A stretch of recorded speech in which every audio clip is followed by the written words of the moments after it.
संशोधन विधेयक 2025 अब कानून बन चुका है। जी हां, इस वक्त की बड़ी खबर सामने आ रही है, जहां पर राष्ट्रपति द्रौपदी मुर्मू ने वक्फ संशोधन विधेयक को मैराथन बहस के बाद पूरी तरीके से स्वीकृति दे दी है और अब ये देश में लागू भी हो जाएगा। लेकिन वहीं दूसरी ओर बात अगर हम all India Muslim personal law board की करें तो राष्ट्रपति से मंजूरी मिलने के बाद वक्फ कानून को लेकर के पूरी तरीके से all India Muslim personal law board बौखला चुका है। उन्होंने सीधे तौर पर मोदी सरकार को खुली धमकी दी है। उनका कहना है कि हम इसके खिलाफ आंदोलन करेंगे क्योंकि हम इसे नहीं मानते।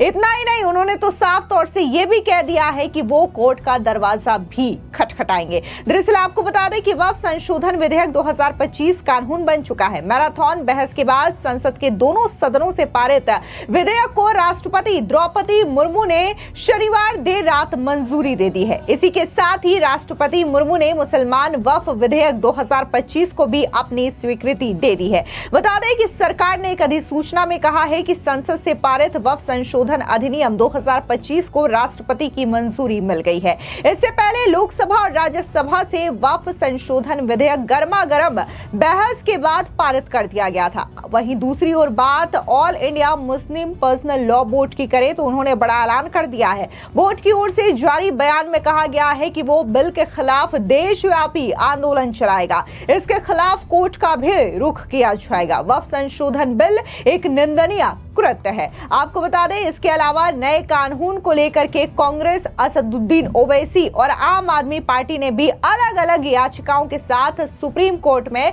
इसे चुनौती दे दी है। अब ऐसे में जिस तरीके से कानून की शक्ल मिल चुकी है वक्फ संशोधन विधेयक को, इसके बावजूद विपक्ष लगातार इसका विरोध कर रहा है। इस बीच आपको बता दें कि वक्फ संशोधन विधेयक को लेकर के जो जेपीसी की कमेटी बनी थी और इसके जो अध्यक्ष थे बीजेपी के सांसद जगदंबिका पाल, उन्होंने भी करारा पलटवार किया है। क्या कुछ उन्होंने कहा है, सुनिए।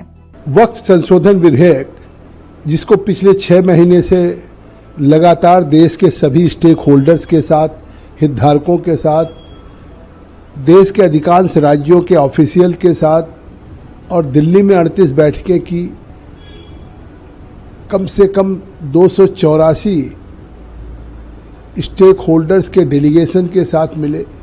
ये जो एक लंबी प्रक्रिया और पूरे देशव्यापी स्तर पे वक्त में संशोधन के लिए सभी से चर्चा की गई और उसके बाद वो लोकसभा राज्यसभा में कानून की शक्ल बना।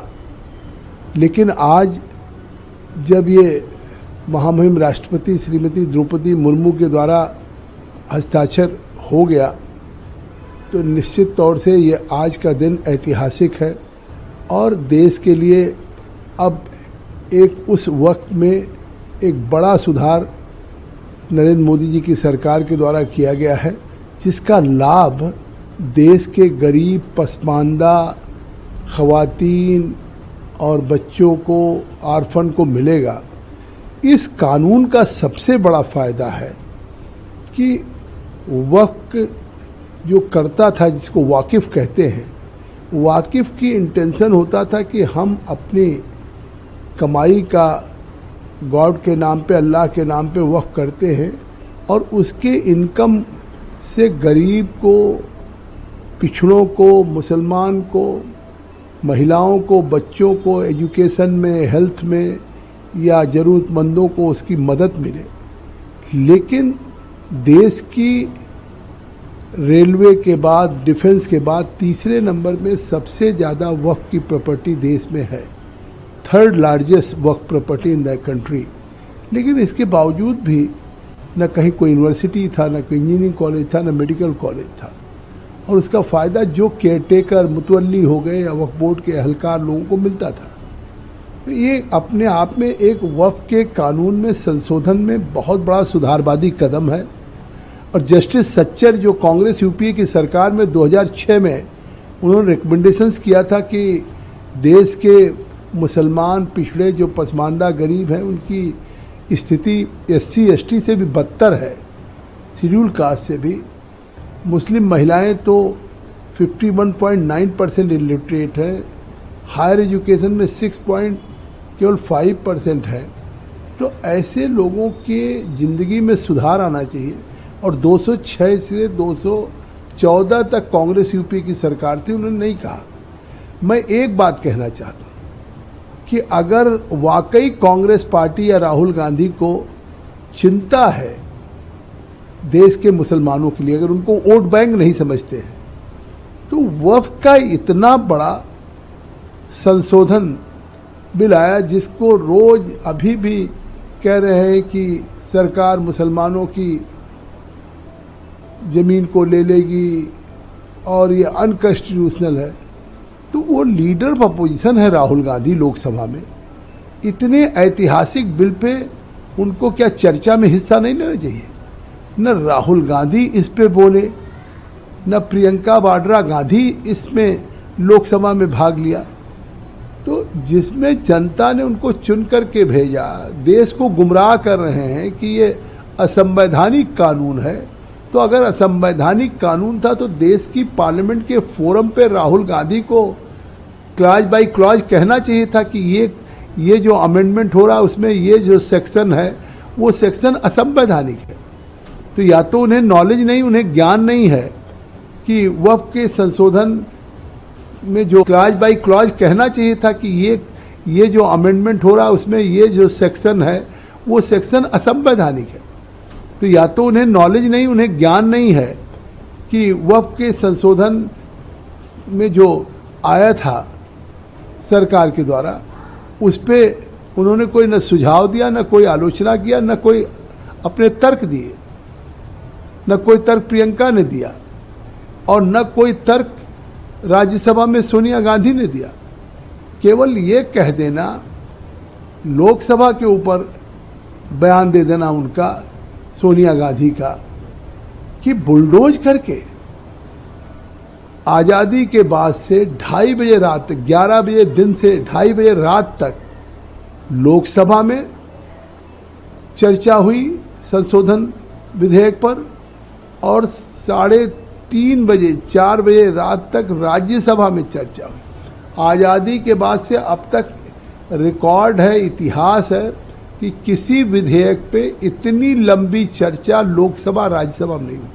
तो इतनी चर्चा के बाद लोकसभा और राज्यसभा में देश के महाराष्ट्र हो, गुजरात हो, तेलंगाना, कर्नाटका, तमिलनाडु, असम, वेस्ट बंगाल, उड़ीसा, यूपी, बिहार, इतने राज्यों में ज्वाइंट पार्लियामेंट्री कमेटी गई, इतने लोगों से consultations, discussions, exchange of views, इतने विटनेसेस से मिले, इस्लामिक स्कॉलर हों, वाइस चांसलर हों, हर स्टेट के बार काउंसिल के लायर्स हों, फॉर्मर जजेज हों, all India Muslim personal law board से लेके जमायत उलमा हिंद से लेके ज़कात फाउंडेशन से लेकर के तमाम मुस्लिम तंजीम से, पसमानदा महासमाज से, मुस्लिम मंच से, कितनी तंजीम से मिले, इतने बड़े डिस्कशन से, इतने लोगों के साथ चर्चा करने के बाद हमने अपनी रिपोर्ट दिया।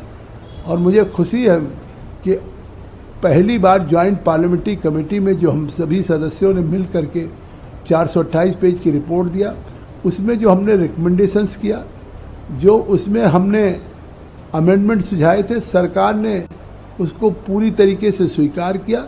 और जो पहले 8 अगस्त को विधेयक लेकर के आए थे, सरकार आई थी, और जब हमने जो रिकमेंडेशन दिया, फिर सरकार ने उसके अनुरूप अमेंड करके, इस बात को श्री किरण रिजिजू जी ने सदन में कहा कि हम चाहते तो जो बिल हम अमेंडमेंट करके लाए थे उसको पास करा लेते, हमारा लोकसभा राज्यसभा में बहुमत था, लेकिन खुद हम चाहते थे कि एक ट्रांसपेरेंट बिल बने, पारदर्शी बने और चर्चा के बाद बने पूरे देश की।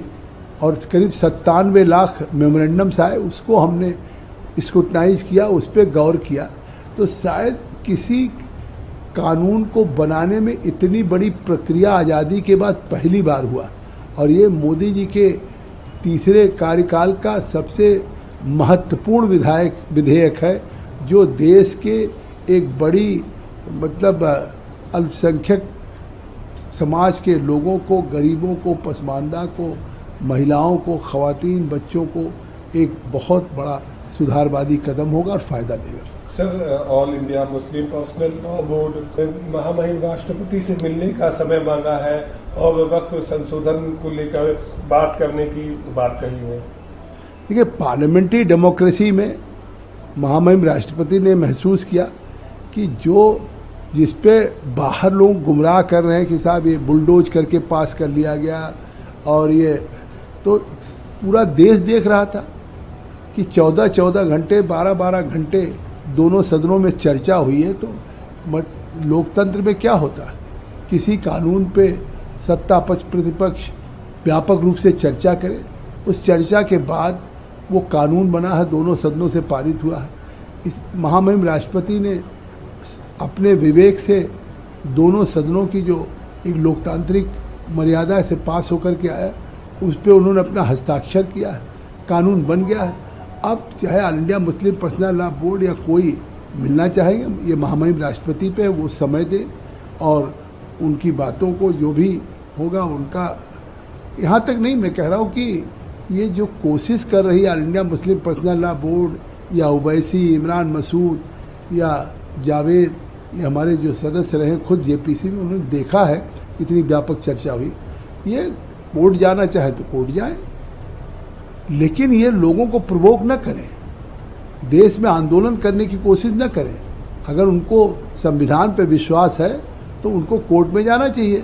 और मैं तो चुनौती देता हूँ कि अनकॉन्स्टिट्यूशनल तो कांग्रेस यूपीए की सरकार में जब 2013 में अमेंडमेंट किया था कांग्रेस की सरकार ने वक्त में, तब हुआ था, तब उसमें सेक्शन 40 जोड़ा था, 43 जोड़ा था, जिसमें किसी जमीन को चाहे कागज हो, कोई डीड हो, कोई हो न हो, लेकिन अगर वक्फ बोर्ड समझती कि वक्फ है, वक्फ की जमीन, तो वो वक्फ घोषित कर देती।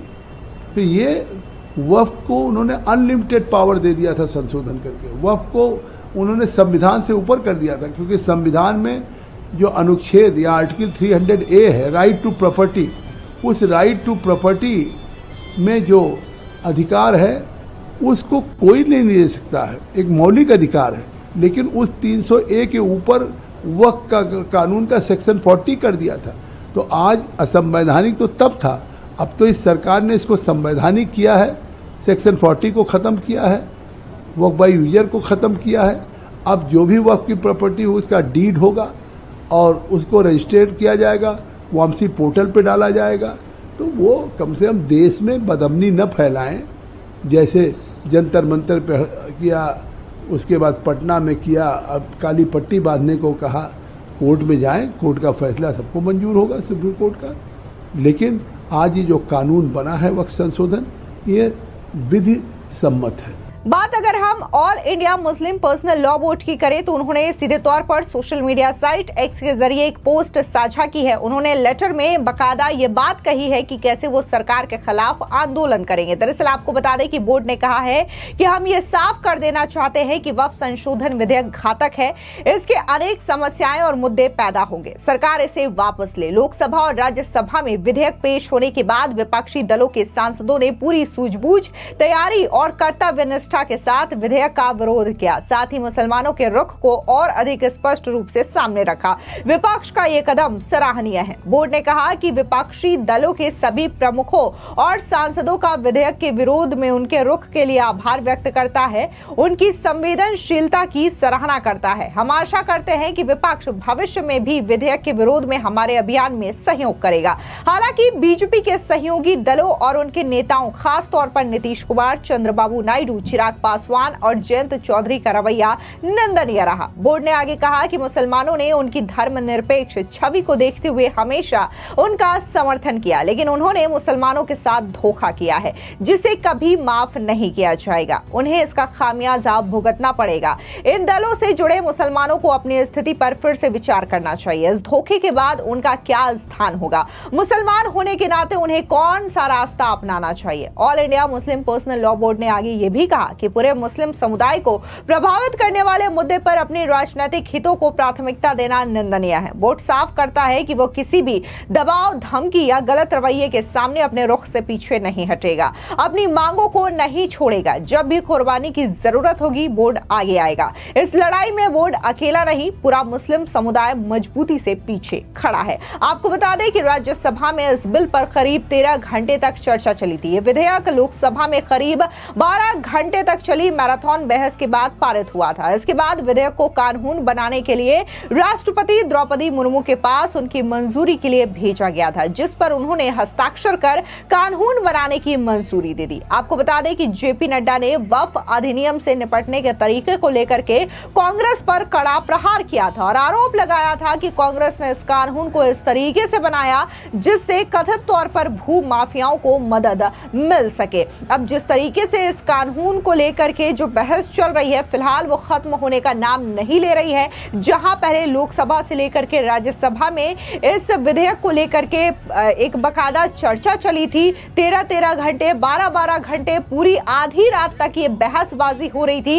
इसके बावजूद जो है विपक्ष अभी भी इस बिल का विरोध कर रहा है और सीधे तौर पर उनका ये कहना है कि वो कोर्ट में इसे चुनौती देंगे और कई सारे नेताओं ने तो बकायदा याचिका भी दायर कर दी है। अब इस बीच all India Muslim personal law board की ये बड़ी धमकी कि वो इसके खिलाफ देशव्यापी आंदोलन करेंगे, कोर्ट का दरवाजा खटखटाएंगे। उन्होंने साफ तौर से कहा है कि ये हमारे हित में नहीं है और विपक्षी नेताओं ने जिस तरीके से अपना कर्तव्य निभाया है वो कर्तव्य सराहनीय है और हम उम्मीद करते हैं कि वो नेता आगे भी हमारे साथ रहेंगे और इस बिल का, इस कानून का विरोध करेंगे। फिलहाल देखना दिलचस्प होगा कि किस तरीके की लड़ाई जो है मुस्लिम पर्सनल लॉ बोर्ड करता है, क्योंकि अब वक्फ संशोधन विधेयक जो है सिर्फ विधेयक नहीं बल्कि कानून बन चुका है और इसे देश में सरकार के नोटिफिकेशन के बाद लागू भी कर दिया जाएगा। फिलहाल इस पूरी खबर पर आपकी क्या राय है, कमेंट सेक्शन में जरूर बताएं। धन्यवाद।